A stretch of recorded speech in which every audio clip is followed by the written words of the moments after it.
అంటే భారతీయ జనతా పార్టీ సౌత్కి ఇస్తాము, నార్త్కి ఇస్తాము, ఈస్ట్కి ఇస్తాము, వెస్ట్కి ఇస్తాము ఇట్లాంటి మాటలు ఎప్పుడు చెప్పలే.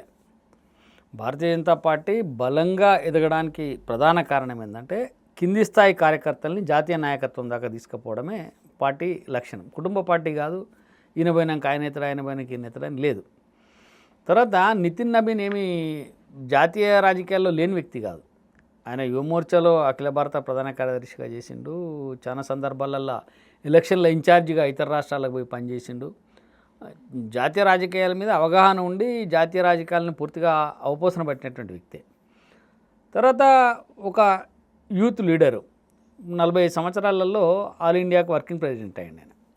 అంటే దీనికి కారణం ఈ దేశంలో యువతను ఆకట్టుకోవాలి, యువత రాజకీయాల్లోకి రావాలి, ఈ యువతనే రేపు దేశ భవిష్యత్తుకు పునాది లాంటిదని నమ్మినటువంటి పార్టీ కాబట్టి యువతను ఎంకరేజ్ చేయడంలో భాగంగా నబీన్ గారిని జాతీయ వర్కింగ్ ప్రెసిడెంట్గా నియమించారు. సరే, వర్కింగ్ ప్రెసిడెంటే అధ్యక్షుడు కావాలని ఏం లేదు, గతంలో ఈ సిస్టమ్ లేదు. పోయినసారి నాకు తెలిసి నడ్డా గారిని కూడా అట్నే వర్కింగ్ ప్రెసిడెంట్గా పెట్టి దాని తర్వాత అప్పుడు అమిత్ షా గారు హోంమంత్రిగా ఉండడం, జాతీయ అధ్యక్షుడిగా ఉంటేను ఆయన హోంమంత్రిగా పనిచేసిండ్రు.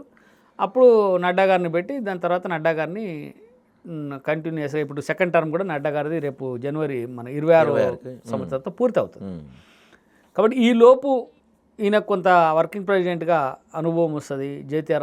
జాతీయ రాజకీయాలపైన, పార్టీ పనితీరు పైన, తర్వాత మొత్తం దేశవ్యాప్తంగా ఉండేటువంటి పార్టీ వ్యవస్థను అర్థం చేసుకోవడానికి కూడా అవకాశం ఉంటుంది అనేటువంటి ఉద్దేశంతో పార్టీ ఆయన వర్కింగ్ ప్రెసిడెంట్గా పెట్టినట్టుగా మనకు అర్థమవుతా ఉంది. ఓకే, ఒకటైతే ఏంటంటే వంశపారంపర్యం కానీ, కుటుంబ వ్యవస్థ కానీ లేదు, చాలా గ్రామీణ ప్రాంతాల్లో పనిచేసినటువంటి వ్యక్తిగా, ఒక యువకుడిగా నబీన్కి ఆ గుర్తింపు వచ్చింది. నేనేమంటున్నా, పార్టీ ఏం ఆలోచన చేస్తుంది అనేది ఎవరు ఊహించలేకపోతున్నారు. ఇప్పుడు పత్రికలు కూడా ఇప్పుడు నబీన్ పేరును రాయాలి. అసలు జాతీయ మీడియా కానీ కేంద్ర మన స్థానిక మీడియాలు కూడా ఎప్పుడు వేరే వాళ్ళ పేర్లు చాలా అంశాల్లో ప్రభావం చూపినవి వచ్చినాయి, కానీ నబీన్ గారి పేరు ఎప్పుడు రాలేదు.